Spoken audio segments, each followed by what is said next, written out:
So good evening everyone.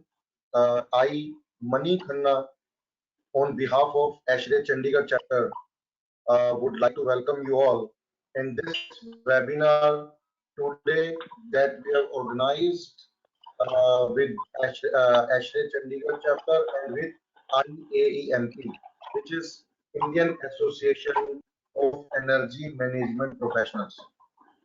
So this is the webinar today that we are organizing this along with all of you on this great topic.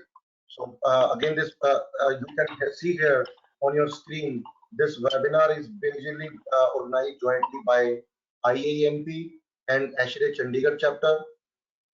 So here the link. If you are not a member of IAMP or ASHRAE, you can join.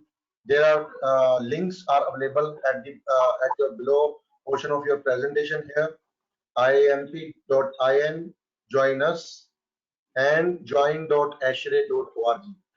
So these are the two places which are available. So you can join so that we can network better and we can conduct more such knowledge transfer sessions. So here it is. I'm sure the invitation we all and you all must receive this, and we are all attending here, and we are connecting through this webinar. Topic is supporting standards of ISO 50001:2018, empowering the energy auditors. So the objective and the speaker with us, who is from IAMP, very known name from IAMP, Mr. Mallikarjun A. Kambayal.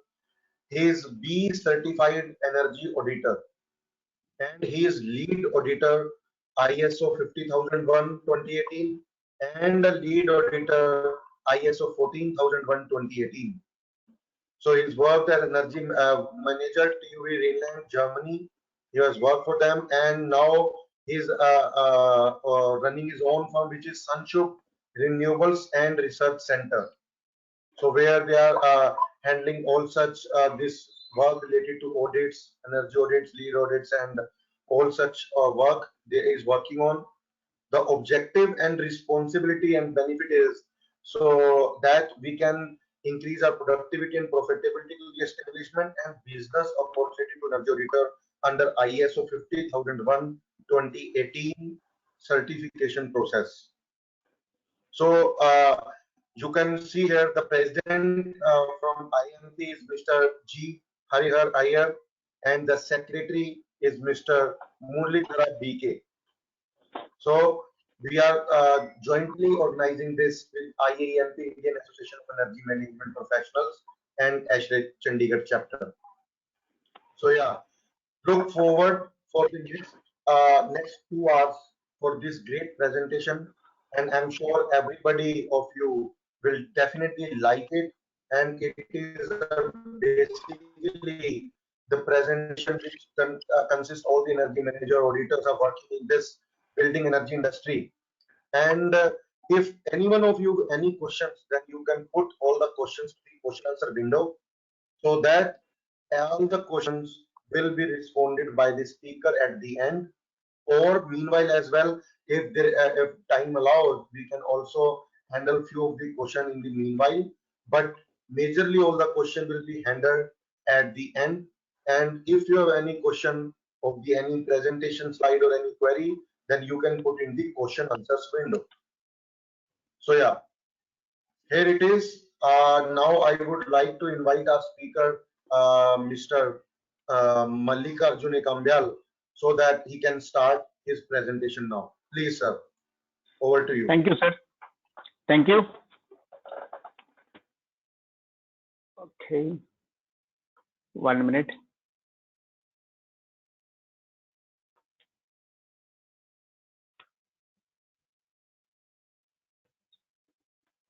Click. Hello, Mr. Khanna. Hello. Yes, sir. Yeah. Okay. Right, sir. Screen is not coming up. Right. Can you hear me? Can you see my screen now? Not as of now. I think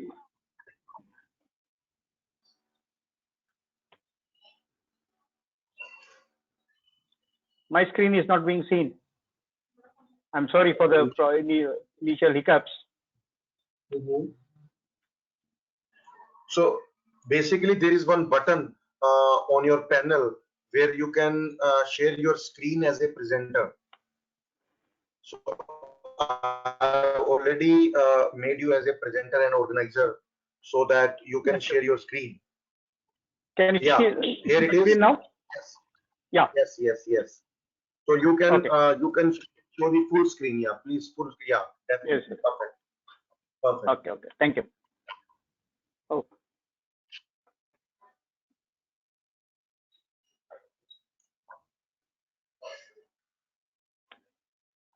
My video. Everything is okay. I think Everything is okay. Okay, sir. Okay. Thank you everybody for taking your time off and attending this webinar. Am I audible? I hope. Hello. Yes, completely. Please go ahead. Okay. In fact, we should thank our IIMP and Chandigarh chapter for organizing this webinar. It's basically knowledge sharing and opportunities to explore our productivity. I have made a small presentation. I don't know how best I'm doing justice to this, because ISO 50001 is being viewed with some people say it is very difficult, some say it is not that difficult. But what actually makes ISO 50001 unique or attractive is, see, we all know ISO 9001 as a standard which picked up in the initial days. Later on, many of us have got ISO 14001, but very few people have been able to get ISO 50001 2018 certificate. Initially, it was 2011, I think. Now, 2000. See, what makes ISO 50001 unique is it is not just a standard by itself, it is supported by various standards. There are various objectives to each of the supporting standard for ISO 50001. By and large, at the end of the session, you will see a business entity tends to get financial benefit by virtue of savings, not just by energy savings, by virtue of increased productivity, by virtue of increased comfort in process or operating parameters. And you will also see that there are a lot of parameters that are being added, wherein the role of energy auditors is very much important, and he is supposed to set the trend for ISO 50001 rolling. Just as Mr.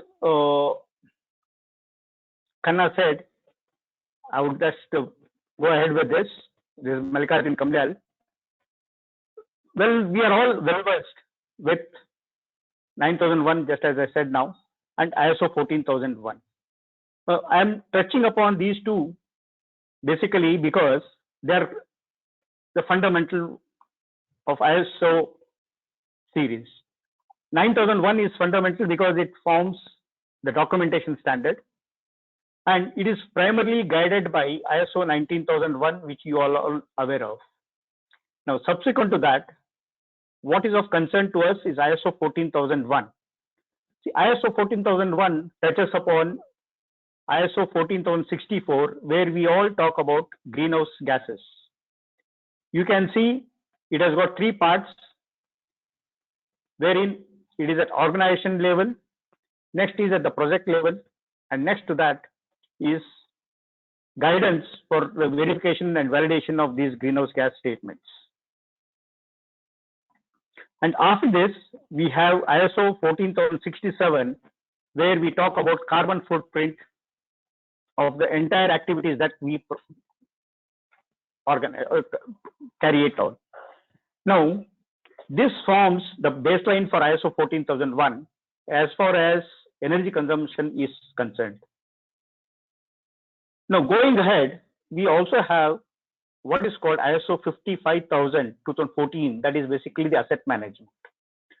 Now, why am I talking about ISO 55000 2014 when it is a standard by itself?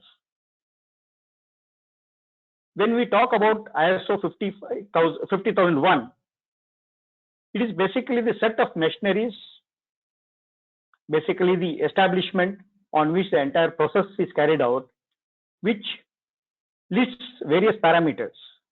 Now, ISO 55000 talks about the asset management, that is the base asset that an organization is working on. So all the documents that are pertaining to asset management would be related to ISO 50001 in our discussion. Now, how is this related? I'll just take a couple of examples as we proceed. See, I would not like to go, I just represented here, but I would not like to go much on what the basic definition of ISO 55 asset management is, but over and above this, what actually complies to us is what is of more concern. See, usually asset management is considered to be the job of financial department. But in reality, it is the responsibility of the maintenance engineers, it is the responsibility of the production engineers to build up the base of assets that an organization has, because they are the revenue earning assets. So building up this base in basic information of all the machineries is very vital when we look at ISO 50001 by and large. Now, as we proceed, you will also know why the asset management parameters are relevant to ISO 50001.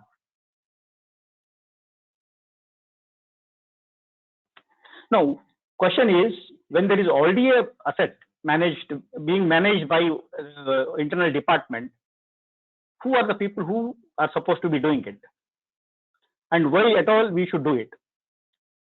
See, when we buy a machine, it has got its own set of technical parameters. And when we start operating, the operator usually doesn't look in the days, as the days progresses, they never look at what the basic parameters are of the assets, the machine, whether it is machine or any other product. So we tend to move in line with what our production requirements are.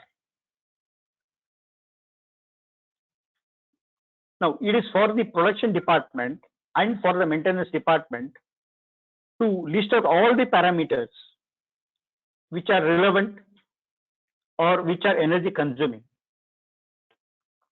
Now, why is this basic data important? Because what the manufacturer supplies is the baseline, and what we operate upon comes in to be what actually we put the asset to use.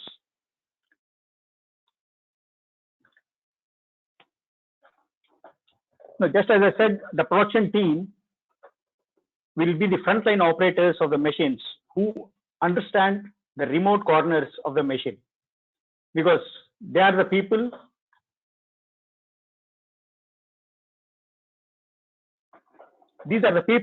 who know what is happening with the machine day in, day out.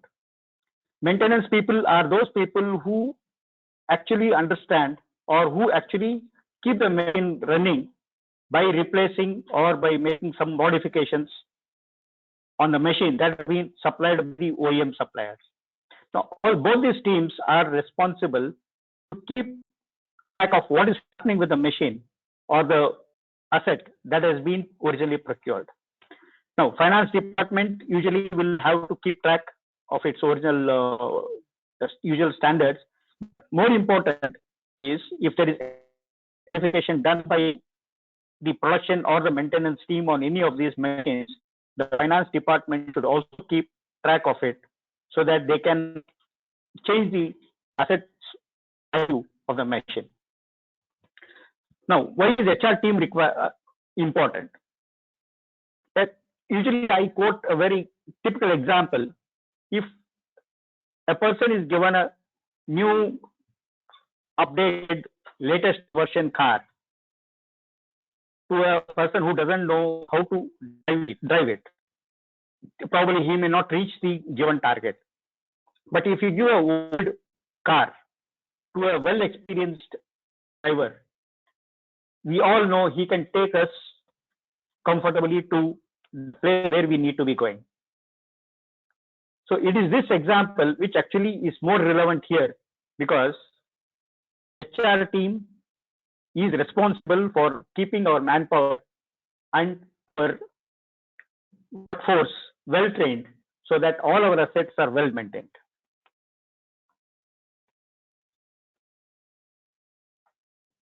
Now, to give a typical example, I've chosen two industries. One is the IT and sector, where people use a lot of air conditioning and air quality parameters. There are various standards for indoor air quality. There are various standards for various working conditions. Apart from the power quality that we all talk about in the process of our energy audit, it is the air quality that defines the pharma sector and the IT sector.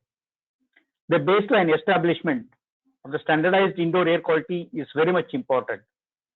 While IT-based establishments is fairly easy, pharma sector is difficult considering the process involved. In IT sector, it is basically the increase in CO2 level, whereas in case of pharma sector, it is something else. I mean, it is more than CO2. It is basically the organic compounds. So usually, I just would like to touch upon in both these industries, IT sector and the pharma sector, and also in the production, I mean the tool room industries, some people tend to develop sick building syndrome. Now, is it because that they are heavily exerted, or it is because they have done hard work? Is one thing that needs to be really evaluated. Now, it is because of this that the indoor air quality has a major role to play in IT and pharma sector. Now, when we talk of this, it is more important to understand various parameters. Now, just as I said in the beginning, the asset used, that is basically the air conditioners and the AHUs, are tuned to, are specified to deliver certain amount of air. And the original equipment is supposed to maintain certain amount of emissions in the process of its operation.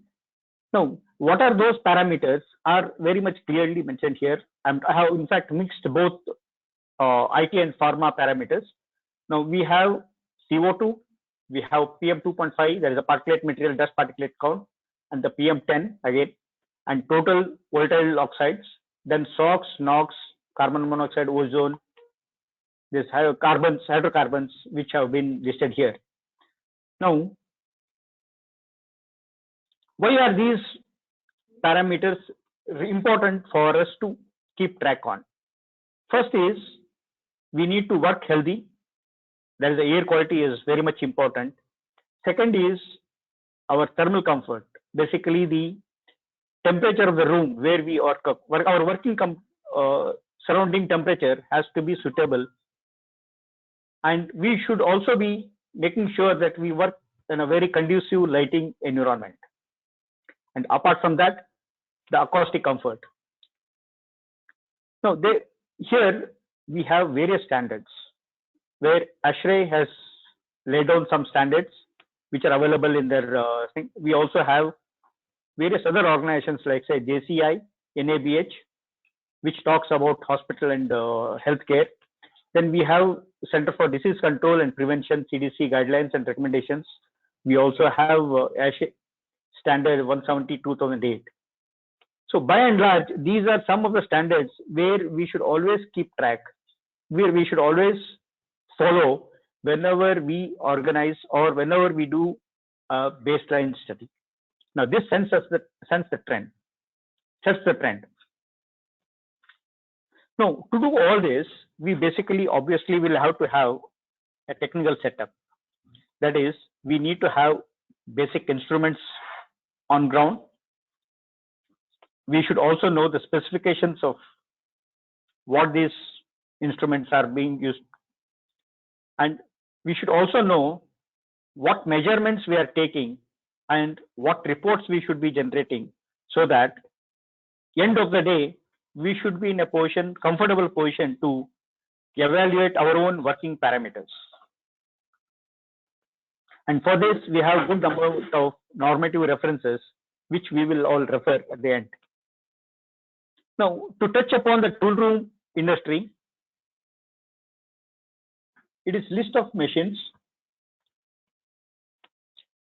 See, usually I have again listed here in detail machinery details, physical operating working status, primary, secondary, or breakdown for disposal. Basically, it is the status, working condition, whether it's working, non-working, or it has been kept aside for disposal. Now, on the technical side, specifications as per supplier, that is the manufacturer. On the machine history, modifications or improvements, or whether the motor has been replaced or modified or upgraded, downsized. All these activities should be listed and specific data has to be built. And this has to start from day one. And when we progress ahead, we need to keep that information well updated. And this forms the basic baseline for our working conditions. Now, apart from this, we also have some other parameters, like say, the cost. Whenever the job is to be executed, the costing department will work the cost of operations so that the final product pricing is appropriately put upon. Then most of the machines will also be using compressor and compressed air. Some and others, like say raw material that needs to be worked upon, the manpower costs, machine time cost, energy cost, and the tools that we consume, which are supposed to be the consumables. And some of these consumables are also reusable or one time. So what is the total cost of all this? Then the administrative costs that are basically going to add, all these parameters are going to add to the cost of the total productivity that is going to be carried out. So in a close view, it is basically the total time and the expenses that are going to be involved into.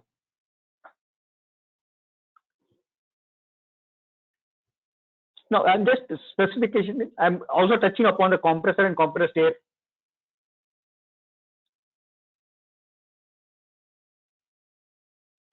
See, here we have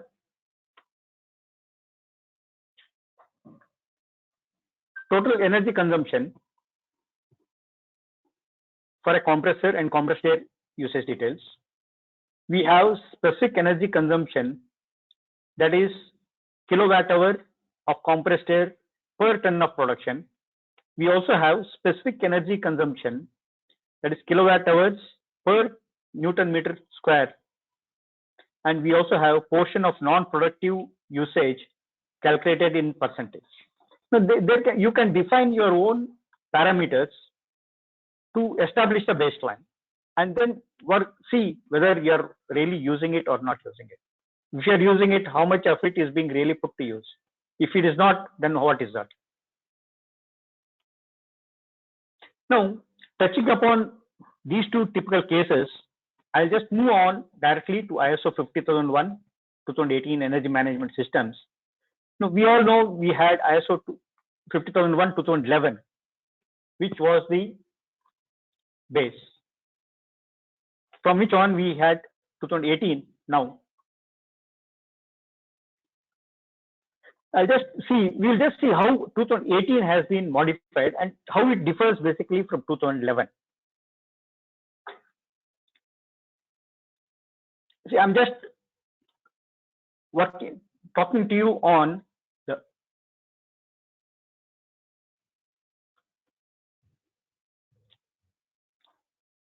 we have most of the parameters are almost the same when compared to 2011 and 2018. But in 2018 version, we have added some new parameters. Now, where they're relevant to energy auditors and are of importance, of course, everything is important, but I'm trying to highlight those parameters which are really of interest to us. See, if you look at the ISO on the 2018 side, here, understanding the organization is very much important for any energy auditor to conduct energy audit. Because if I, as an energy auditor, just to quote, if we have to go to say some industry like say ONGC plant, where the crude oil is being processed for coming out with various finished products. If I, as a mechanical engineer or as an electrical engineer, go there without the process knowledge, then I would always be, my opinion would always be biased because I basically don't see what the process is. So for me to understand what we need to be doing is that first, as an energy auditor, I should know what the organization is working upon, whether it is the crude oil, whether it is the IT sector, whether it is a pharma sector, or whether it is a tool room industry or a food industry. Because based on that, rest of my data starts getting built up. Now, similarly, when we work on this, it is more important that we have scope of energy management system built. Then the next important part is the resources and the energy policy.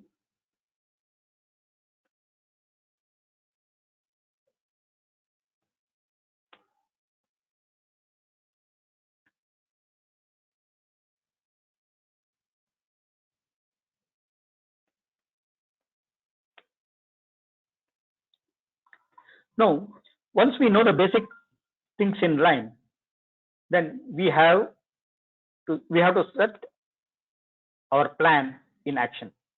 Now, before that, we need to be well prepared with what plan we are supposed to be going. That is basically the planning part. And next comes the risk associated with various threats with respect to the process that we are going to be touching upon. Then, very important parameter is the legal requirements.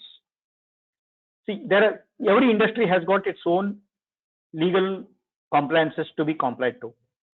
Tool room, what is applied to tool room industry may not apply to an IT industry. What is applied to an IT industry may not apply to a pharma industry. And what is applied to a pharma industry may not necessarily apply to a refinery, just as I mentioned about to ONGC. Each one has their own legal requirements to comply to.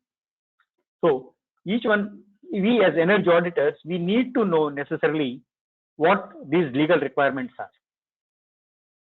And end of it, once we do everything, we need to review the energy policy that we have set upon.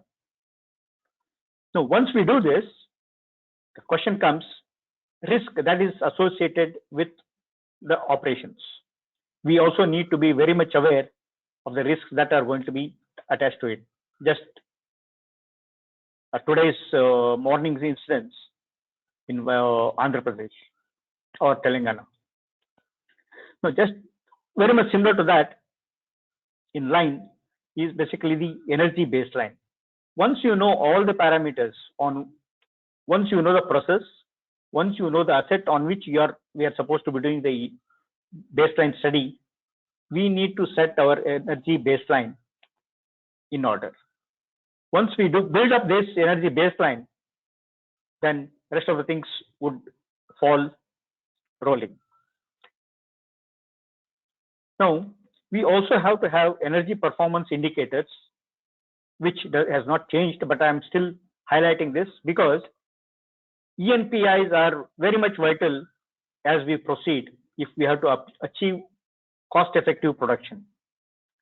And ultimately, the energy targets. It is not necessary that plant A of some other company is doing, say, some X percentage of performance. So I am doing Y. No. First and foremost thing is, if I am doing Y percentage, whether can I increase that Y to Y plus 1 or Y plus 2? If I can, I need to evaluate myself and set my own energy targets so that I improve upon myself. Once I know, okay, I am working on this, I have achieved, then probably I can look at the other industries who are working on a similar parameters or a similar process, and then compare what are his energy targets, how is he performing. Now, the other important parameter is, as per the ISO 50001 standard, the competence level of an energy auditor has got to be evaluated. Very important parameter, which was not existing earlier. It was, but was not really being followed. But here it has been specifically mentioned that the person who is doing an ISO 50001-2018 evaluation has to first establish his competence for doing this energy audit. And he should also be aware of the plant's operations. Then comes the internal communication. Now, if I know I'm doing this particular exercise, I should be comfortable enough in communicating with the internal team. If I am going and talking, suppose I just take a few examples here. If I'm talking to a tool room industry, if I have to talk to them in the way that I need to talk, I should be talking about the comfort zone, the tools that are being used, how comfortable they feel in terms of thermal comfort, in terms of air quality, in terms of safety parameters. But if I have to go and talk to a person working in an IT industry, then I need to talk to him, asking whether he feels tired after sitting on the system. Does he feel necessary to go out more often to refresh himself? So this is what is more important and very relevant in this part. Now, external communication is, of course, interacting with various organizations, which has been again very vital. Now, when we do all this, we need to build a document which passes on the information to a person who walks in, because this document builds the baseline for a person who comes and takes charge of further operations. And then comes the creating and updating. Now, after having done all this, we also have, sorry, I think I missed one part here. Okay, design and procurement. Usually, when we look for some operations, some of the materials or some of the services are sourced out from the third party. So we need to understand whether the person who is supplying is well versed with the process knowledge or the product knowledge of the industry to which he is supplying the products. So this is quite important because it is going to add or minimize the cost of production or profitability in the days to come. Next comes the performance evaluation, and then the most important parameter, that is monitoring, measurement, analysis, and evaluation of energy performance and the energy management systems. The monitoring, measurement, analysis, and evaluation are standards by themselves, which we will see in the subsequent slides. Just as I said in the earlier part, ISO 55000, the collection of baseline data, that is asset data, should also necessarily include the collection of energy data with respect to that particular machine.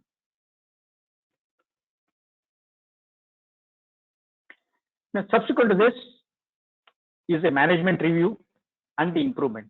I'm intentionally dropping out all the other non-highlighted text, the references here, because we are not talking much about ISO 50001. Neither we are advocating for ISO 50001, nor we are here to market ISO 50001 standards to anybody. My concern or our concern here is, how am I going to get benefit by complying to ISO 50001 standards? Now, what are these standards supposed to be meant? How is it built upon? Now, just before I proceed, let me just give you an overview of what the world is looking at. See, I have just drawn a red line here, comparing India and Germany. India because we are here, Germany because 90% plus of the establishments in Germany are all ISO 50001 certified. Whether it process or tool room or any establishment, many of these industries, 90% plus, in fact, very recently they said they have already reached around 95%, have ISO 50001 certified. And any energy auditor who is supposed to be doing an energy audit in Germany necessarily has to be a ISO 50001 certified auditor. Now, if you look at this, India and Germany, information programs are very much in line. Tax policies, yes, Germany gives a lot of promotion, a lot of advantage to a person, to an organization which has attained ISO 50001 certificate. Unfortunately, in India, we are still to get into that. Let me not get into the legal aspects or the regulations, but if India can get into this particular, if Indian entrepreneurs can get benefit or some tax rebate for getting ISO 50001 certificate, it would be an added advantage. Now, regulations, yes, they are existing in India, they are also existing in Germany. Now, target setting agreements. India has set certain targets very recently. Most of us are all aware of that system. So, Indian government has set up certain targets for each industry. That is basically the designated consumers. It would be good if they are extended down the line. But Germany doesn't have any of those targets set. But the important parameter is the targets are self-set by those industrial establishments. They are given incentives for achieving what is not done by them. You achieve a higher performance level, you get an incentive. In case of India, it is regulated. Incentives are not that, they do exist, but not to the extent that a German organization gets. Now, we have focus on energy intensive industries. Yes, we do have it in India as well as in Germany. Then energy management systems and standards. Yes, we do have them here. Then the subsidized energy assessment or audits.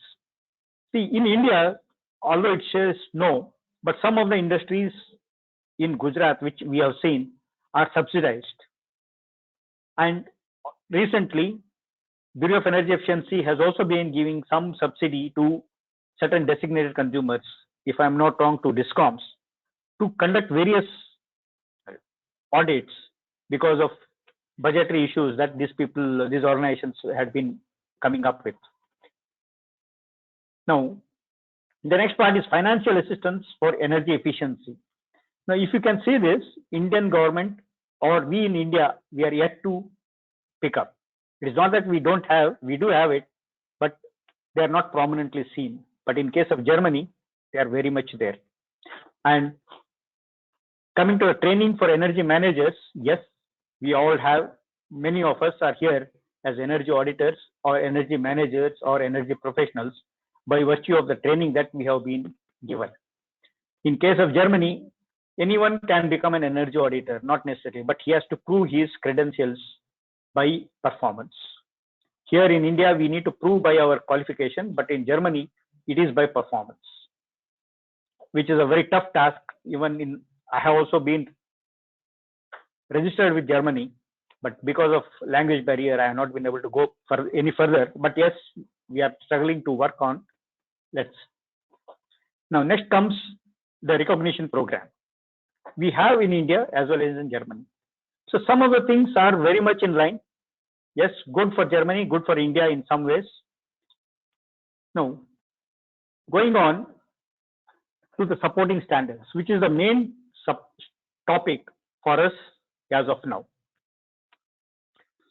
See, ISO 50002. It talks about, it doesn't, see, the entire ISO 50001 is depending on various standards, supporting standards. If you look at ISO 50002, it says requirements with guidance for use. Everybody will get energy audit done, but it has set a standard as to what is to be done. That is the requirements for the energy audits with specific guidance for its use. Like initially I said, the process knowledge is very much important. So energy audit falls in line with the industrial baseline, I mean the information that we are working on. The other standard is basically the ISO 50003. Now, requirements for bodies providing audit and certification of energy management systems. Now, this standard sets a standard for me as an energy auditor to go and do energy audit of another entity which is trying to get ISO 50001 certified.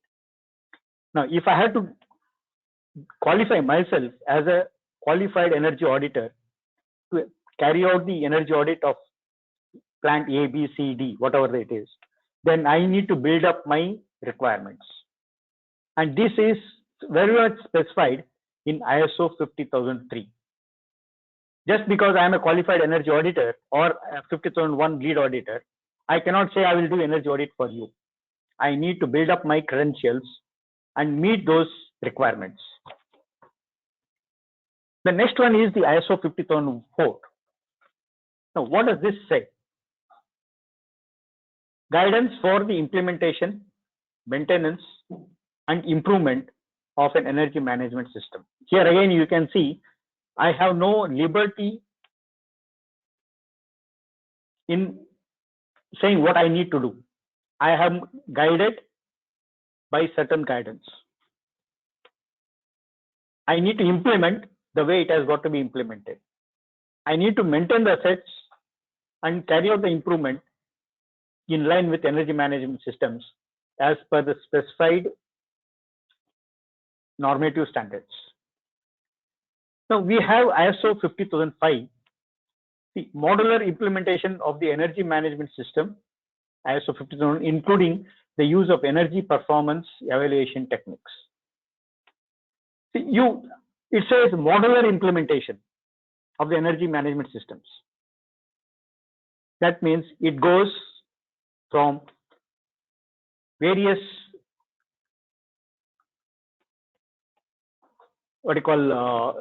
instead of, it says do it more or less, do it step by step. Modular basis, it should be done. Now, next is the ISO 50006. It is measuring energy performance using energy baseline and energy performance indicators, general principles and guidelines. Now, if you can see this, initially I had said ISO 55000, the asset management system, where the asset, the person who has recorded the asset will also need to maintain the energy consumption parameters of the entire assets in the plant. Now, this is the primary baseline. Now, what you perform is a secondary baseline. See, for example, most of the CNC machines that we are working upon, I mean the tool room industry, when they are imported from Western market, there the tool is of less importance, whereas the manpower cost is more important. So for them, they can afford to replace the tool more than once, but they can't afford to provide manpower for extended time period. So they can prefer to go for a 2 mm depth in place of 1 mm. But in case of India, in our working conditions, for us, tools are more important because they are costlier than the manpower time. So we can afford to extend our working time much more. So we would prefer to go with 1 mm cut and then with a 2 mm or nearby, and then the final cut. So all these parameters are very much necessary, and these performances have got to be built, which I say as a secondary. Now, net performance is basically the total energy consumed or the resources put into a process. Now, ISO 50007 Energy Services Guidelines for the Assessment and Implementation of the Energy Service to Users. Now, if you see this, not everything is in-house. We need to extend our services, or we need to take our services from third party. So we need to be aware, we need to assess their performance, or we need to assess our performance with their requirement as well. Now, the next one is ISO 50008. It says energy management and energy savings, building energy data management for energy performance, guidance for a systematic data exchange approach. Now, energy management and energy savings they look to be very same, but both of them are independent in nature. You can manage the energy resources, you can manage the way how it is being done, but energy savings ultimately turns out to be how much of minimized energy consumption you're incorporated to come up with a finished product. So typically, building energy data management for energy performance is one key parameter which we will have to be touching upon. Of course, all these standards which we are talking now are, again, like I say, a separate session by themselves, but we want to touch upon and then see what is that we can be doing. Now, next one is the ISO 50009. See, just as we mentioned earlier, guidance for multiple organizations implementing a common energy management system. See, as a group, we can go for a common certification program. If we have to do that, then what are the basic parameters that we need to be working on? See, if there are 3 plants, plant A, plant B, plant C, under the same heading, it is not necessary that you need to have a separate certification for plant A, separate for B, separate for C. You are open to it, but then you can also have a combined certification, which ISO 50009 very much clearly defines how it has to be done and how it has to be carried out. Yes, ISO 50015, this is monitoring, measurement, analysis, and verification of organizational energy performance. A very, very, very, very tough job, very debatable, most controversial standard if we have to consider our operational conditions. Monitoring, yes. Measurement, yes. Now, when we say monitoring, it goes into some sort of a debate as to, okay, what is the tolerance level that I can accept for a machine to perform? Measurement, what is the accuracy level I need to maintain? What is the acceptance level? Now, analysis is again with respect to tolerance and the limitations, and verification of organizational energy performance. In the initial discussions, I had said verification, I need to first understand what my performance is. I need to build upon what I have done earlier. If I have performed, let's say, Y%, Y plus 1%, is my new standard. Now, in any point of time, if I have gone y minus 1%, then I need to verify myself as to why did I go minus 1? What are the parameters? Was there any change in the weather conditions? Was there any,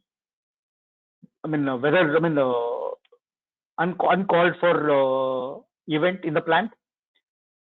Did we overperform or underperform? All those parameters will have to be considered, which we basically call them as events. Not energy events, but the other process events.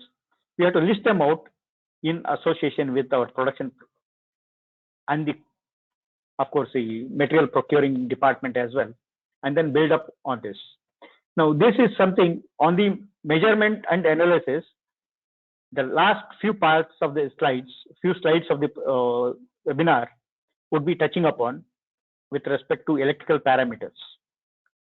So you'll hear about this as at a later part of it. Now, the next part is very much of very much importance to all the business entities. Energy savings, determination of energy savings in organization. Now, what are these energy savings? You can always debate, no, this is not an energy saving, just as we hear many people saying that government says, okay, we have achieved savings. Some say, no, they are not actual savings. In whatever way it is, there are various ways for which one needs to define what these energy savings are. Once you define that and follow the the process, yes, you will certainly be complying to those savings. There could be some variations, but yes, and that is well defined in ISO 50047. Now, if you see all these things, you will understand that any business entity will have to build up their baseline. They will have to work upon the asset that they work on. They have to involve the energy experts or the maintenance team and give a lot of authority to the production and the maintenance team. Usually the production team prevails over the maintenance team. No, they should all be, both of them should operate in parallel. If the maintenance team says, no, I need more time to build the system, please allow him to build upon it so that further breakdowns are eliminated. And the production team has to plan in such a way that they strain less and consume less electrical power or the fuel so that optimum cost is met. Now, these two will define actually what ISO 50047 has got to say. Now, if you see all these, there are some standards which are specifically addressing to an industry which has never been thought of going in for ISO 50001 certification. See, 50001, just as I said, 9000 is by and large now everybody has gone. 14001 people have gone for it, but not on a very serious note. Now, if you see this ISO 50004, 50006 and 50015, these three standards are specifically aimed at empowering the small industrial establishments, because they are the ones from where we can always build upon. I'll just business improve. The international ISO has added these new standards to its energy management range to improve their energy performance, and underlining that what is good for the environment is often good for business.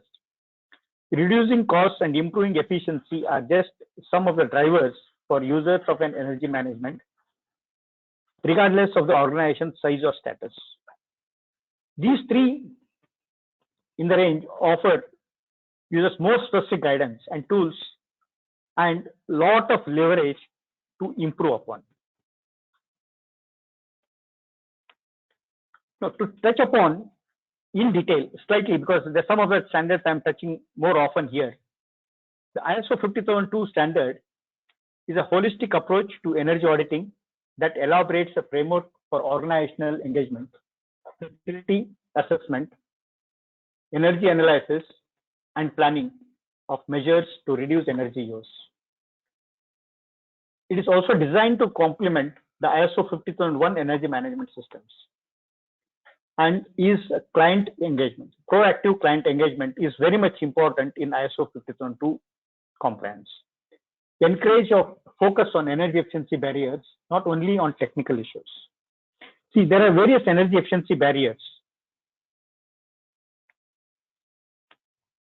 Like I said, what is suitable for me may not be suitable for plant B, plant C, plant D.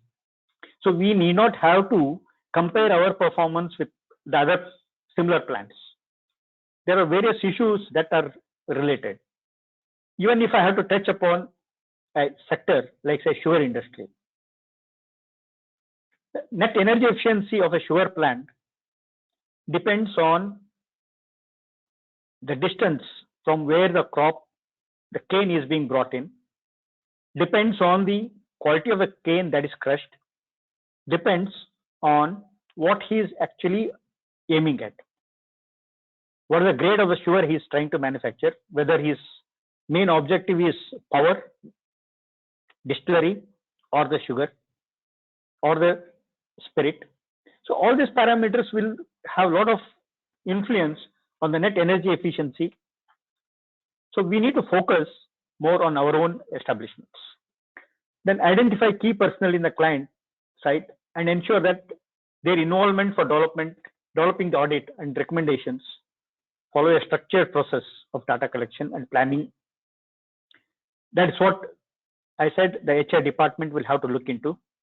Then optimize time and budget through good data collection, optimize time and budget through planning, and ensuring that measurements are performed at the appropriate accuracy level.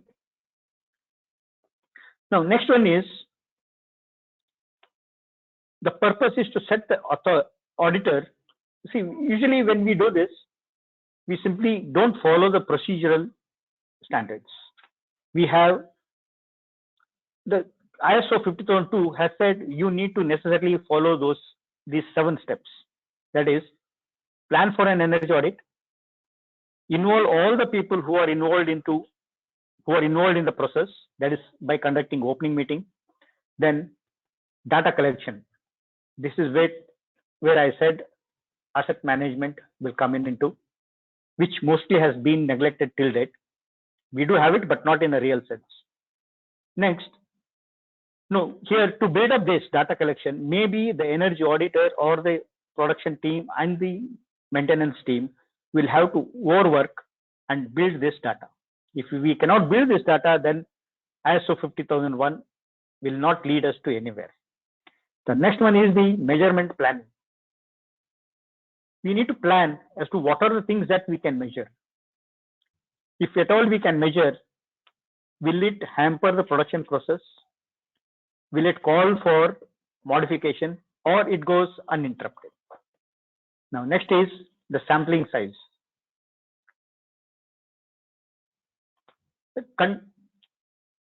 After you visit the site, you will be able to understand, okay, if I take so many readings, we can generalize on this particular conclusion.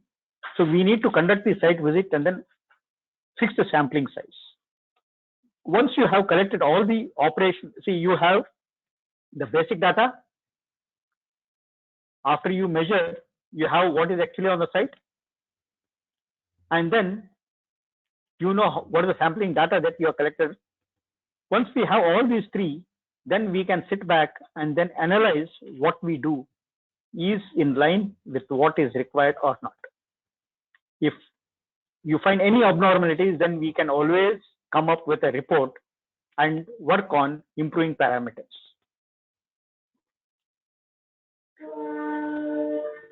Now, supporting the development of an energy audit is very, very important because, like I said, baseline data is a vital part of it.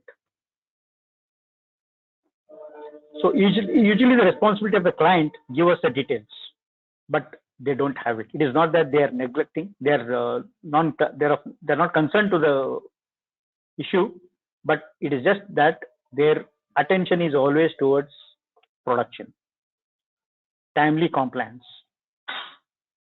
And that is the driving fact and the tough task for all energy auditors to build upon. Next is the tools that we need to be working on. That is tools for preparing on-site data collection tasks, then collection of data to support analysis. See, I can't simply say, okay, this is what you need to be doing. I need to give substantial evidence whenever I put up my report or whenever I come up with an out of the way analysis. Then we also have analyzing energy management practices, energy use patterns. Like I said, energy use for an IT industry could be different. Energy use for a pharma sector can be different. For going to a same one, say pharma and ONGC, petroleum, both chemical, they can be different. And also, we need to understand that drawing the energy balance is very, very vital here in this. If you draw the energy balance, so it is all, see, energy balance is common for all the industries. Whatever it is, you need to take in certain amount of energy, you need to spend some, maybe some of it, or usually some of it will go waste. But then it has to be balanced. You need to understand that unutilized energy to make or increase the profitability.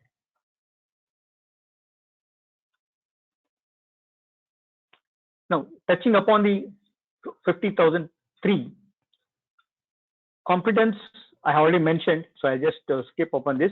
But more important, ISO 50,003 2014, it is intended to be used in conjunction with ISO 17011 2011. The requirement of ISO standards are this. So each one is interlinked. And we also need to understand that the duration of audits and site sampling has got to be fixed so that we do a better job. Now, this is just a screenshot of what ISO 50004 says. Like I said, they're well-laid guidance for implementation. See, there are two things. One is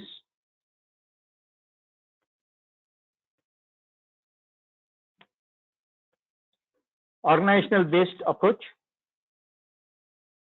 The organization-based approach is commonly used in the following cases. That is, periodic reporting of the energy savings of an organization and assessing the energy savings of an organization as part of the energy management systems. The other one is an organization-based approach, the change in the total energy consumption of the organization or its constituent parts, and setting our own energy performance indicators and identified avenues. Now, here touched upon a typical example. An organization consists of 3 departments: manufacturing, transportation, and sales. It determines the energy savings of each individual department and then sums the energy savings from those parts. That is by using an organizational-based approach. However, if 3 departments cooperate by introducing EPIs to reduce empty return trips, waiting times, total annual drive mileage, etc., by optimizing manufacturing schedule, sales planning, vehicle routing, etc., it might also be possible to determine energy savings by summing the individual energy performance indicators. That is a combined approach. So basically, one can go all by himself, or one can combine the net performance and then define the parameters. Now, this is, like I said, modular implementation. 50,005, it talks about, say, energy management system standard for small and medium-sized enterprises. Standard is intended to make it easier for SMEs to introduce energy management systems in a phased manner. Standard suggests implementation of step by step, depending on how mature your organization is. Then the model gives guidelines from the starting point to the full implementation of energy management. So 50,005 is to become part of the larger ISO family of energy management standard, and is expected to become we expect the ISO 50001 expects the small units to come into its network in a couple of years once they build up on this ISO 50005. If I can work on ISO 50005 today and comply to it, then probably I'll be ready for ISO 50001, is what actually it is trying to say. Now again, the same thing. We are again referring to ISO 50004 here. Now, ISO 50006, measuring energy performance using energy baseline and energy performance indicators. Now, if you see in all these discussions, it always talks about the baseline. I need to build up my energy baseline based on my working conditions. If at all I don't have the energy baseline of what is specified by the manufacturer or the supplier or the OEM, then I need to build up from the base.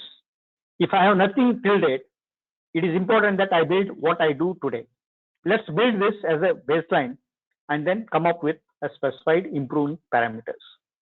Just to quote, for a tool room industry, they always say, sir, we manufacture thousands of components. How can I come up with a baseline for each of the individual? Yes, it is possible. It may not be possible for each of the component in the initial stage, but you have certain zones. You have certain areas which are similar to one particular component. If it is a heating, what you heat, the component can be different, but ultimately you are doing the same job of induction heating. So if you weigh or if you assess the financial value of the component that you are working upon and measure the energy consumption with respect to that financial value of the finished product, you get a baseline figure. If you want to weigh it in terms of kg basis, you can always do that on kg basis. That also is possible. Or if you want to do it on number, that is a quantity, if you're doing a work, one single component or two components in a large size, we can also take it up on number basis. It all goes by what an industry is working upon. The various typical examples, very well laid. Say, for example, annexure, although they give the standards, they also give us a detailed explanation by way of various additional sheets. See, Annexure A is informative. Information generated through the energy review to identify energy performance, ENPIs, and establish opportunities. Now, same is case with Annexure B, boundaries in an example, production process. I can establish a zone A, zone B, zone C based on the operation and try to improve upon that particular zone performance. I can build zone performance A, zone performance B. Maybe zone performance of zone C is a bit poor. And ultimately, as an organization, I can say net performance is so and so. Once I know performance of zone A, B, and C, I can work and then focus upon building those zones which are not performing properly. So these very well illustrated and informative examples have been given with typical case studies in ISO 50006. This is basically some good initiative from the ISO standards. Now, ISO 50007, it is guidelines for the assessment and improvement of the energy service to users. This again is, like I say, very clearly well laid: access to energy service, provision of energy service, energy efficiency services, clean renewable energy services, contract management and billing, promoting a good relationship with the users, protection of the environment. Again, here we are talking about ISO 14001, that is ISO 14064 and 67. Then safety and emergency management, that is a 45001 standard today. And end of it, assessment of energy service and performance indicators. Now, again coming to 2008, energy management and energy savings. See, the process of obtaining and managing data is also very well defined. It is again unique to your own organization. Potential issues pertaining to data for managing energy. See, documented information. Some of them are documented, very well documented. Guidance on documented information. Some are considered to be confidential. For example, the cost of conversion of a component from raw material stage to a finished at various levels. It becomes confidential and it is his own thing. So he might probably prefer to work on that. Likewise, representative data needs of energy management systems, protocols, development measurement plans. Each one is very well specified here again. Now, the 5009, multiple organizations implementing a common energy management systems. If you look at this, we have touched upon this in the earlier slides. In the 5007 version, I'll just go back and then say here. See, this is a third party. Energy efficiency services, if at all you are availing. Contract management and billing is another part. Then to maintain your assets in the safe operating conditions, usually people give out maintenance contract of machines. So all these standards are again being discussed here in ISO 50009. That is, when too many organizations are involved on one site, performing the same task, ultimately leading to a finished product, need to work together, need to build upon their working parameters, and then build up those standards.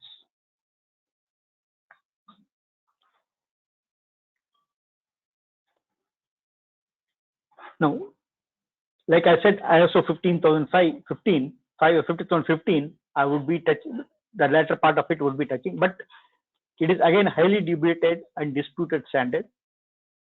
Not actually disputed, it is disputed only for the simple reason that our view, the way we view at the process varies. For example, when I do an energy audit of an airport, I cannot say per square meter this is the energy consumption. I need to consider the geographical parameters of the area where the airport is situated. For a simple understanding, the working performance of a Delhi airport varies from season to season.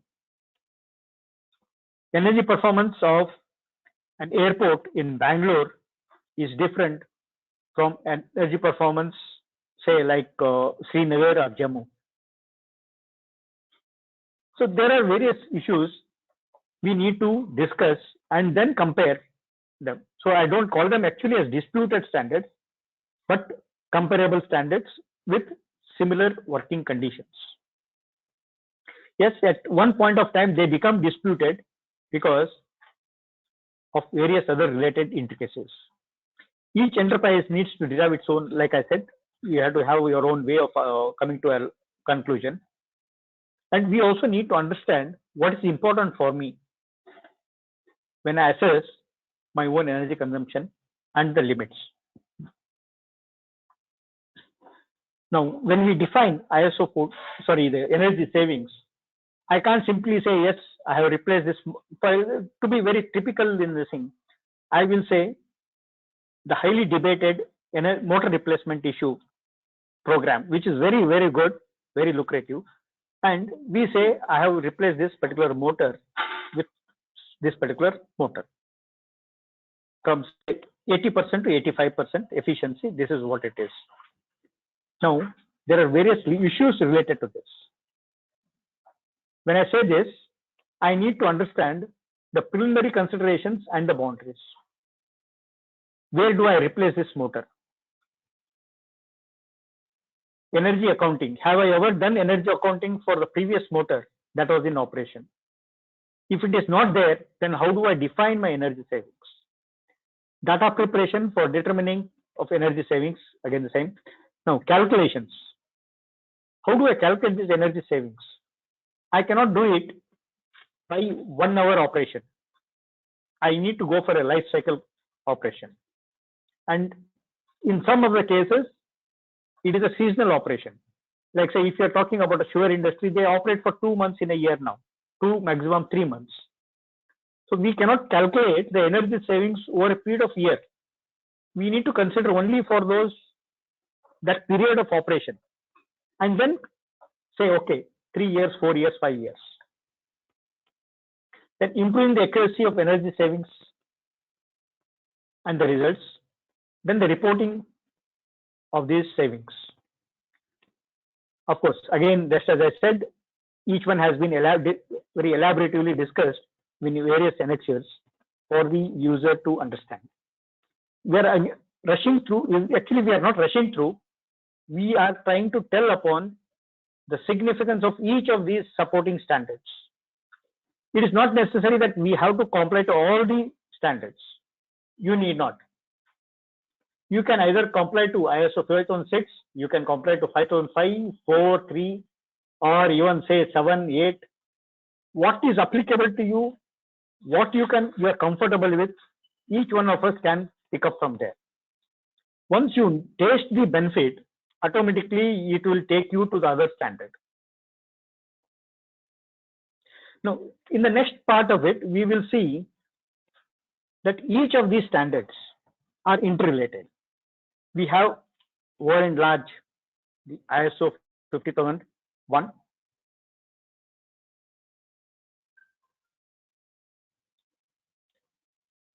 We have this ISO 50001 here. Then next, it is followed by ISO 50002. We also have ISO 50003, then 50004. 6 has come up, 15 is here.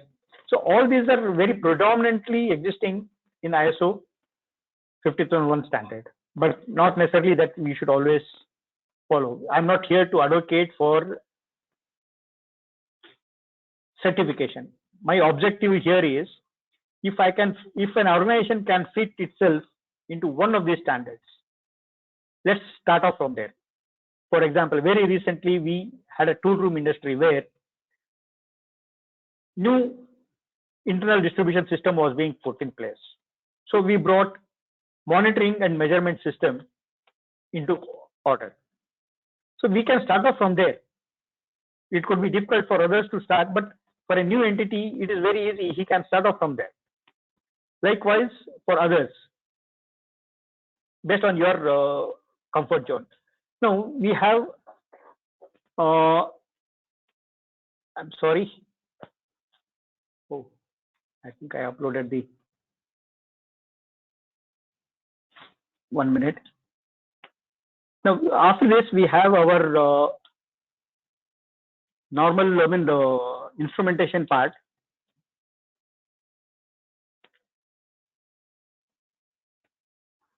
I'll just take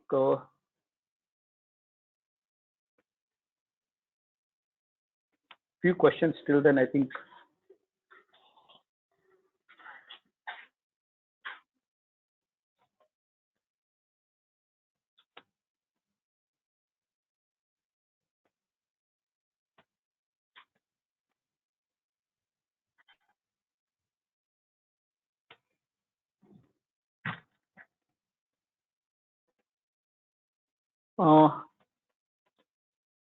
Kiran?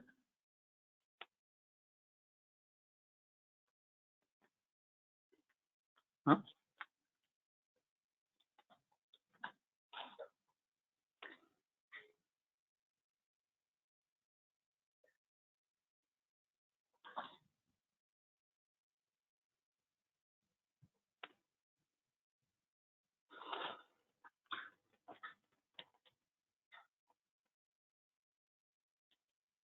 Where is that?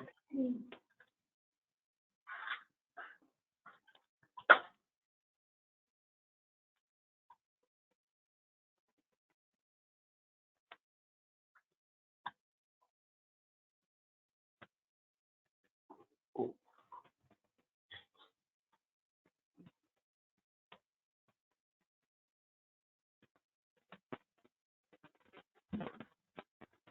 Where is that?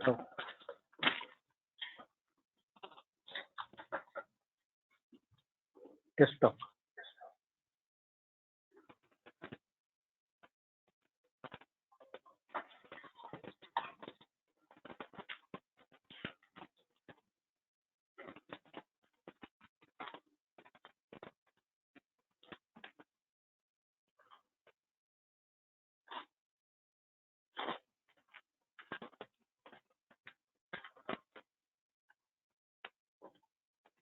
I'm not visible. Hello. Hello. Yeah, hello. Sir, Yes, Mr. Kiran Majumdar is going to show something. yeah, he's going to say, but I'm not able to upload my. Which thing to upload, sir? Hello. Yes, which things to upload? Yeah, the file that I had uploaded is not being seen.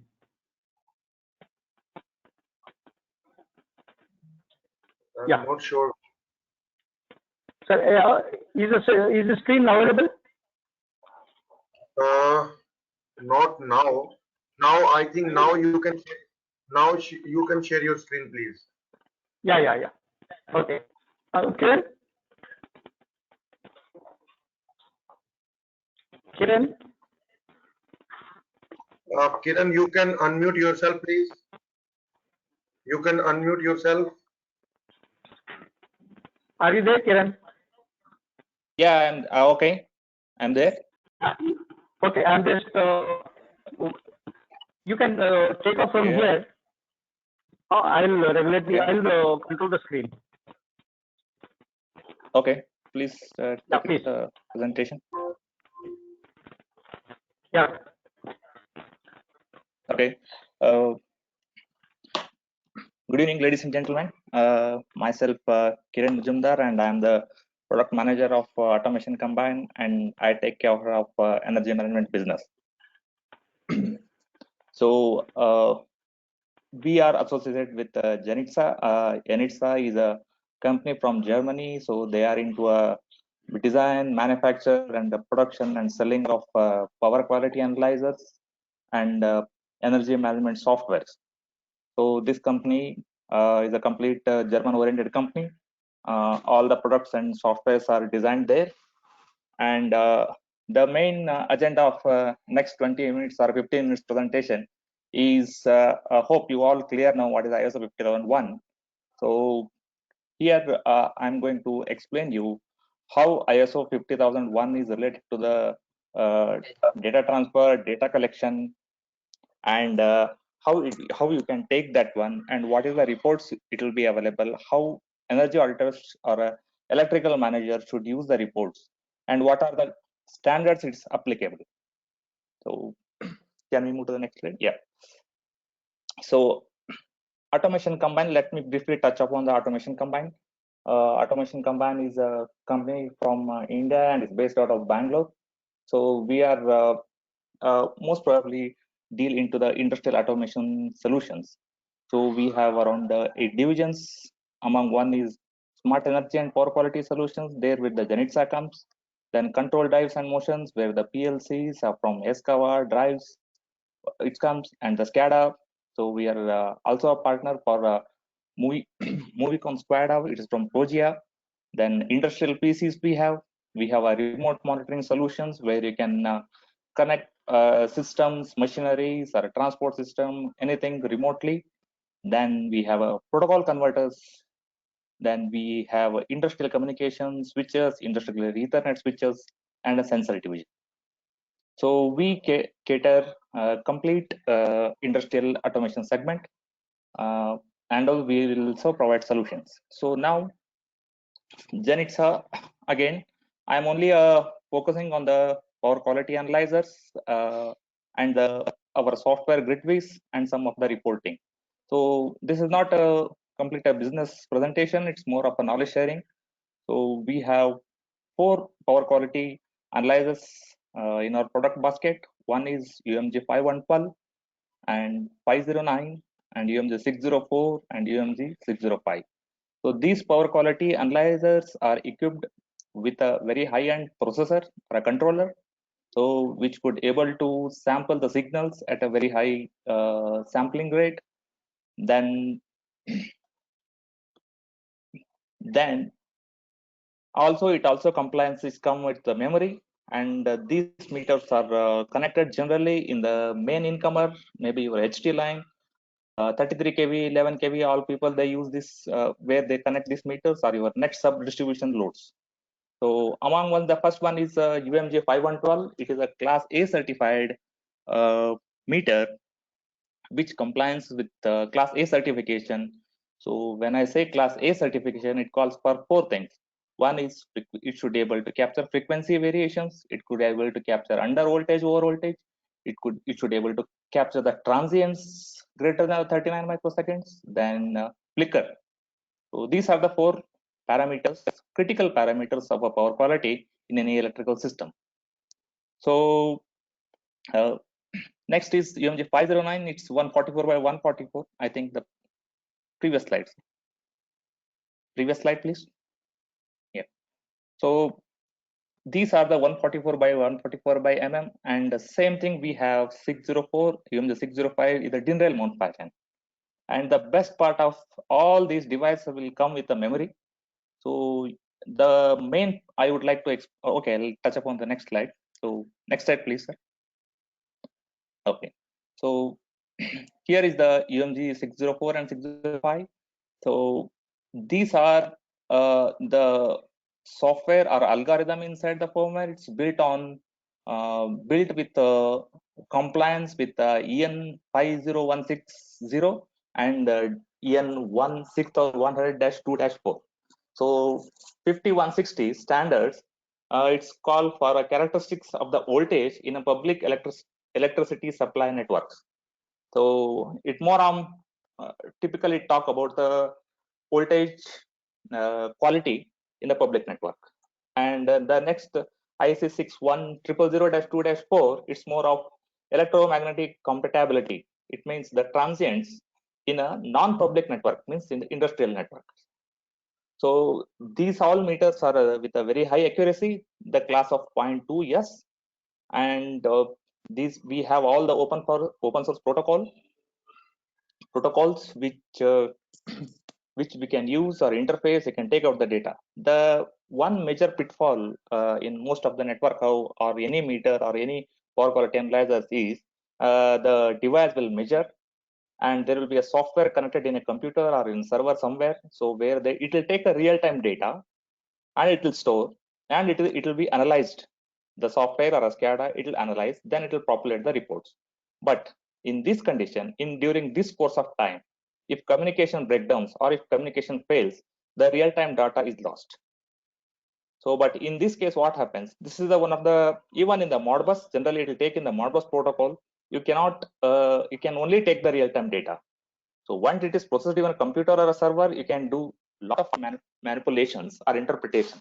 But of course, if any given point of time, if the communication fails by any main reason, because it will be 24/7, it will be working. So then you cannot, you will lose the data and you will lose the control, and your analysis will go wrong. So, but in our device, we come with a memory. So generally, you can say the 128 MB memory here. So this memory where it will store the data inside, all the parameters of the energy, power quality, power factor, all the currents are across the phase, neutral, everything it will store on the memory. And from the memory, you can access their historical data. And these meters can save up to 3 years of data. It means it can tell you without even having any software or anything on the meter itself, you can check 3 years data and 3 years consumption of energy data. And also you can check all the power quality parameters. And to next slide. Next slide. See, I would like slide. to add here what I would, why we impressed upon this product to be displayed is, since we have three years data stored in the memory, the events can be related to and then analyzed with respect to the performance. This is quite important because that is what is going to be discussed about in the various standards of the ISO 50001. Yeah. Okay. Yeah. So this is called a device homepage. It means this is a part of your meter or a power quality analyzers. There is a web server or a device homepage. So for this to install or check, you don't need really any software or IT skill or so many approvals or gateways. Nothing. All just you need to connect this to your LAN. Ping the IP address. You'll get this homepage. So in the homepage, there will be, you can monitor the device sitting at any part of the world or in your place or in your network or in your lab, anywhere you can check the data, real-time data, and also historical data. Historical data means which are data which are stored in the memory. So this homepage, even from this homepage, you can control the screen of a meter. You can take the control of the screen and you can change, you can set the CTPT ratio, and you can see here it's the consumption of in the bar graph, it will show you the daily consumption, yearly consumption, what was your consumption in the last month, what was your consumption this, and these devices can show you up to 63rd harmonic. So, and the best part is you can check both online data and historical data, and also it device will come with a functional app. When I say app, it has nothing to do with the mobile application, it's all metering applications. And those applications which to be installed inside the meter, which can give you the I'll show you in the next slide, which can give you the reports or compliances of as per the standards. The next slide, please. Okay, so this you can see EN 50160 watchdog functional lab. It's also a part, it's part of a meter. Again, I'll tell you, you don't need any skilled people here, software, IT people, that and all. No need to make hundreds of connections. You just need to ping IP address. So here it will continuously monitor, and they use the traffic light system, red, orange, and green. Green means it will continuously monitor your electrical network as per the IEC 5160 standards, your voltage level and all, and it will tell you which day, which time, based on the timestamp, the healthiness of your network based on the threshold you set. So if your threshold is well within this one, it will be a green, or if it is you set the there is a 80% buffer, if you set, then it will be a orange. If it is in a buffer zone, if it is deviating, it will be a red zone. It will show red. So it can be monitored. You just need, you can check this in the tab itself. You don't have to go anywhere. You need not to go to the meter also. So one more is similar way. This is the standards. This is one more watchdog on the meter, that IC 161-2-4. It's same thing. It can show you the harmonics level here up to 60th. It will show you the healthiness of your system, whether you are complying to this or not. So this is the one very interesting part of this meter. This is available in all the homepage is available in all the 4 meters. And the very interestingly, in just one back to the first slide, next slide, back. Yeah.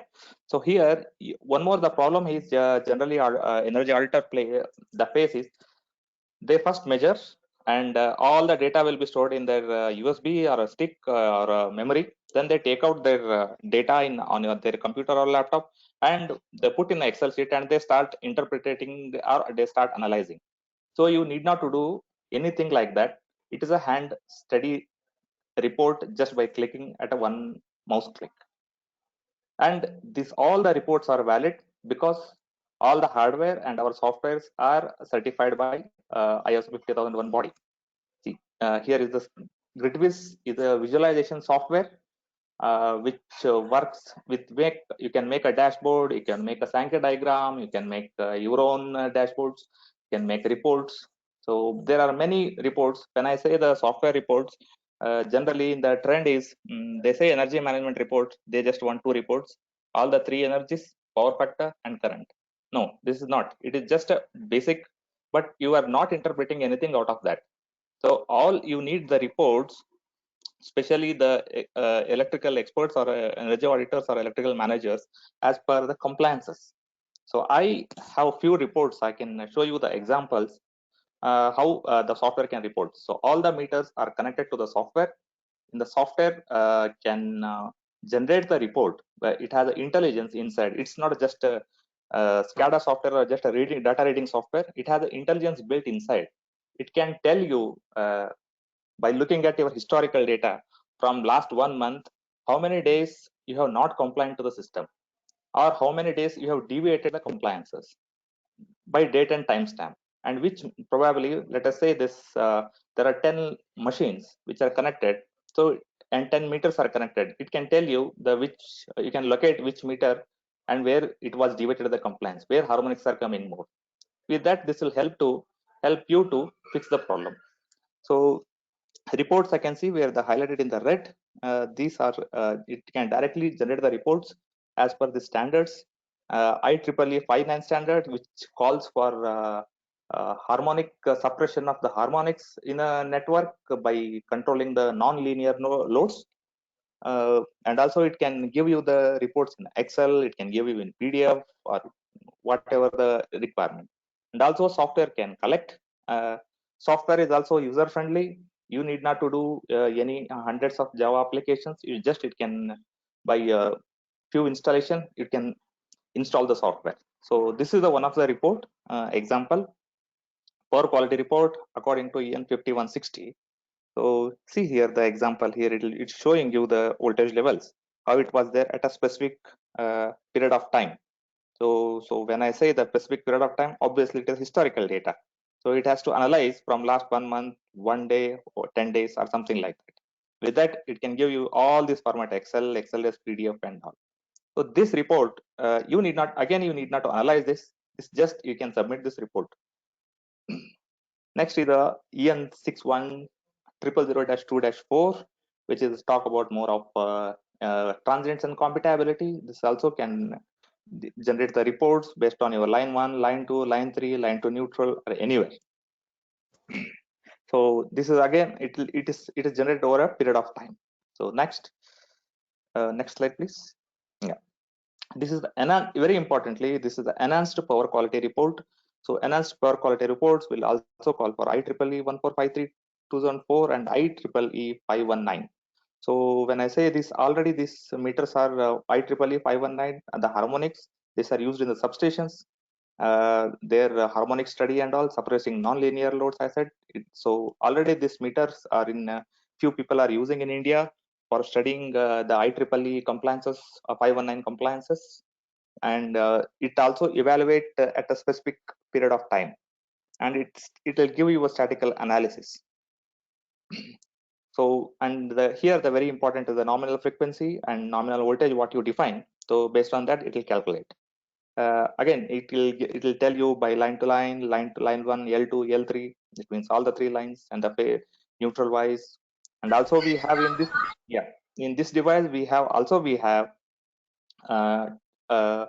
RCM means the residual current monitoring system, which I supposed to tell you in the beginning, so that it can tell you the leakage current from the failure. This report is LET, means limits, events, and transients. So limits means how many times you have crossed the limit, what you have set by you, what was the deviation. Event means how many times there was under voltage, over voltage event was there. This all will be recorded in the meter.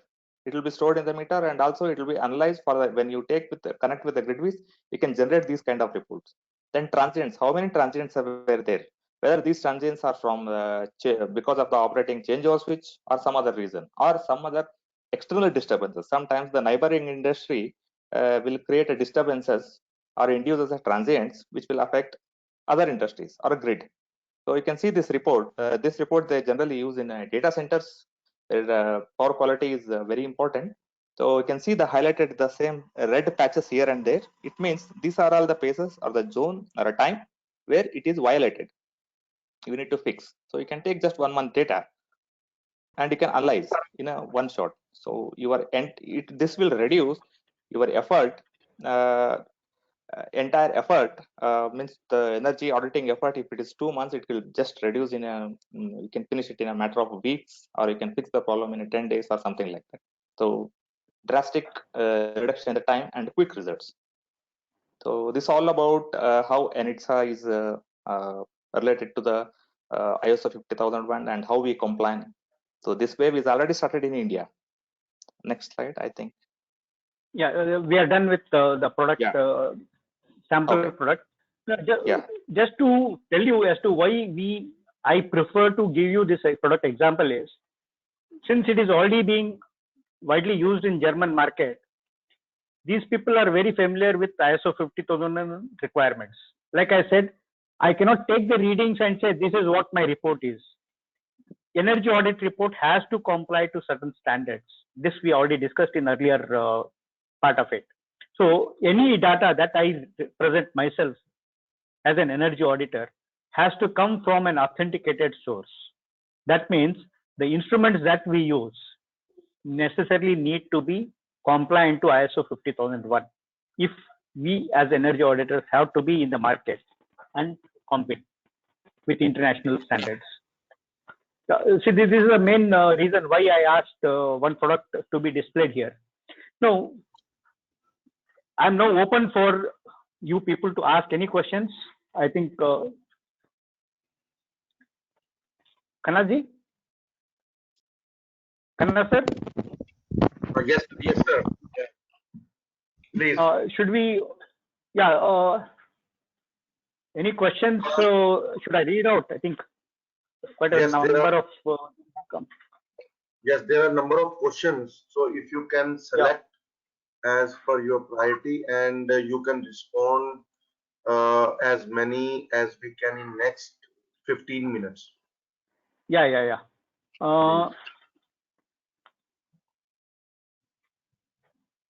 Connectivity issues.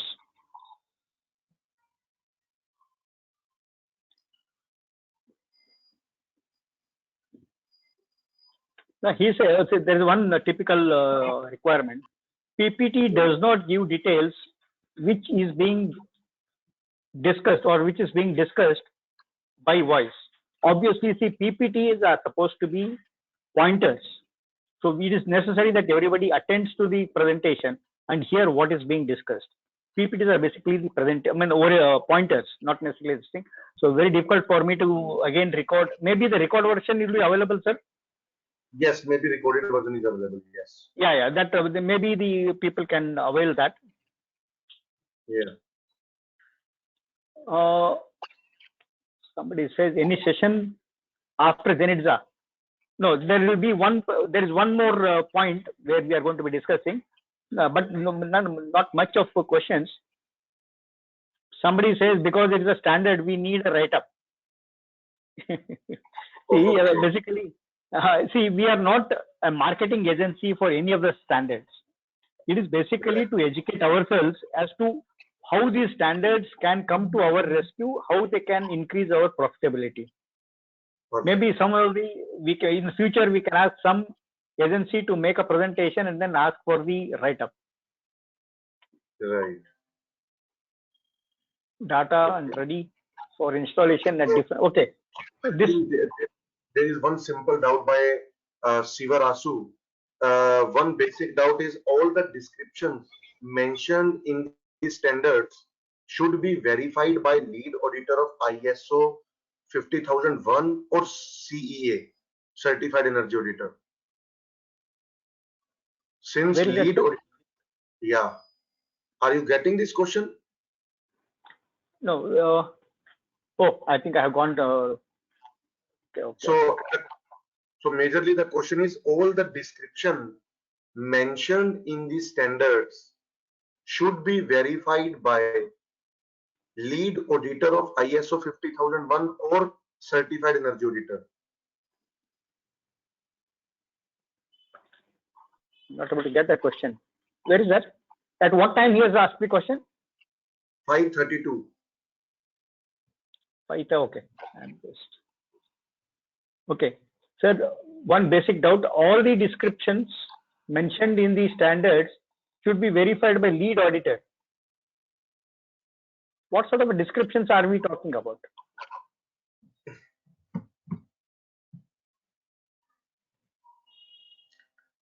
Descriptions in the standards.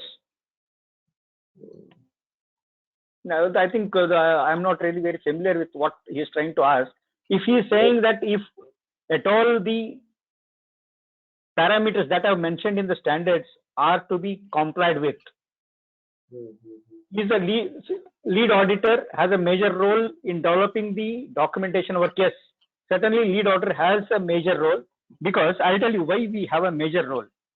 As a production team, as an entity manufacturing certain or a process industry, the entity, the enterprise is more focused on production or conducting the process. Their attention is to keep the process going uninterrupted. But as energy auditor or as lead auditor, our role has to be make it more efficient without interrupting the process going on, without any breakdowns. Right. So obviously it is the lead auditor who has a major role. That's why if you see the broad outline which I gave, in ISO 50001 interlinks all these supporting standards, be it 2, 3, 4, 5, 15 or 47, each one is interlinked. You start off with any one of them, it automatically takes you to the other standard. Obviously, yes. Then there is one more, let's not take some political discussions here. Gujarat, okay, forget it. Tamil Nadu has some level of cost.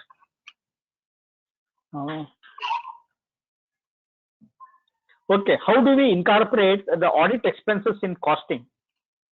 So the cost of audit should not be considered as an expense, in my view, because audit is, this particular energy audit is going to put you into savings mode. So for anyone to execute certain activities, we need to spend some money, whether as an individual or as an organization or as a family. We cannot compare every time how much money will I get back. If I spend some amount, obviously I will only have to aim as to how much am I going to save after I spend this particular amount. That is, if I am spending 1 lakh rupee on audit, will that 1 lakh come back to me? And that is the reason why the quality of energy auditors or the competence of energy auditors is to be evaluated when it is being given. Unfortunately, we almost go on L1 basis. One we should go is on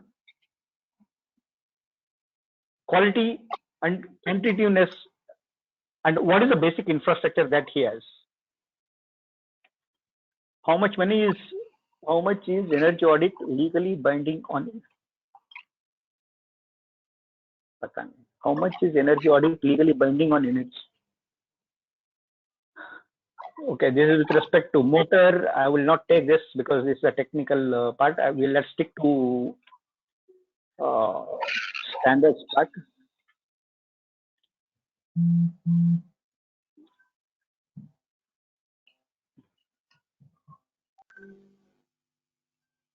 I think not. So most of them are all talking about the political, the compliances and other things.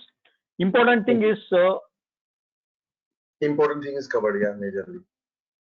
Hello. Yes. Yeah. Yeah. Everything is covered. I think. I think everything is covered. They are asking for PPT. It will be for the organizers to decide. I would see after this, sir. I think 1 minute. Okay. Now we decided that we'll have this. I would just take 1 minute of all your time, because after having done a brief introduction to what ISO 50001 stands for, the next part is we would like to focus on certain activities. Maybe you can write to us, you can write to the organizers.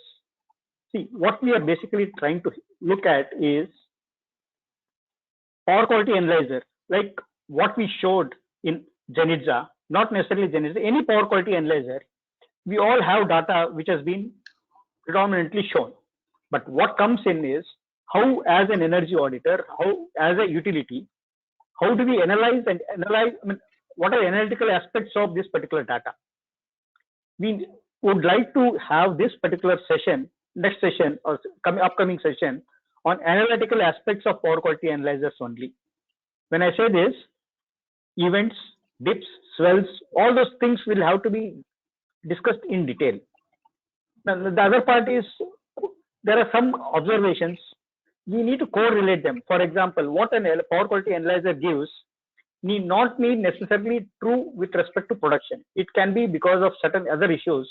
So the related parameters, like say the thermography, tachometer, vibration analyzer, all these things will come into. Likewise, we have compressor, air distribution system, then various standards with respect to indoor air quality, sustainable productivity, then internal power distributions compliance. Then we have performance analysis of transformers. So various other topics where we have, and the list keeps going on. I would not like to read much on this. But see, there is one more very important, highly discussed, like I said in my presentation. When we replace a motor, we need to understand why we need to replace it, where do we need to replace it, how to replace it, and when to replace it. It is not just good enough if you replace a motor. The related driven systems should also be considered for replacement, like say the pulleys and the belts, bearing, lubricant oil. So all other issues should also be considered. So these things are what we are trying to touch upon, so that by and large, when we arrive at ISO 50001 compliance, when we define the energy savings with respect to 50047, all these issues will be coming up. So this is what basically I wanted to touch as the last part of my presentation. With this, I think I am done. If there is anything, I would request. I'm open for questions now. Please. Right. So I think it's all done, and we are at the end of the time. So we need to thank each and every one of you who have attended this 2 days webinar, which was organizedly jointly by the IAMP and Chandigarh chapter, ASHRAE. So here the link. I am sure many of the people have asked for to join IAMP and ASHRAE. What are the links and what are the website? So you can see here on your screen, and you can be a part of the organizations to continue with the webinars that we are going to organize. So here is just a brief about the next webinar, which we are going to organize on 9th of May, which is 5:30 p.m. It is about the CFD in buildings, computational fluid dynamics. So that is about CFD in buildings, connecting the dots between architects and engineers. So that is another such interesting webinar organized on 9th of May. So you all may join and become a part of such webinar. These are knowledge transfer sessions. And at the end, we thank you very much to the team IAMP who have supported and who have organized this great webinar. And also thanks to Mr. Mallikarjunji, who have spared his valuable time and gave presentation for more than 1.5 hours, so that he all shared the insightful discussion on ISO 50001 and the supporting standards. So thank you very much for all of your presence in today's webinar. Thank you very much. Thank you very much, sir. Can you? Thank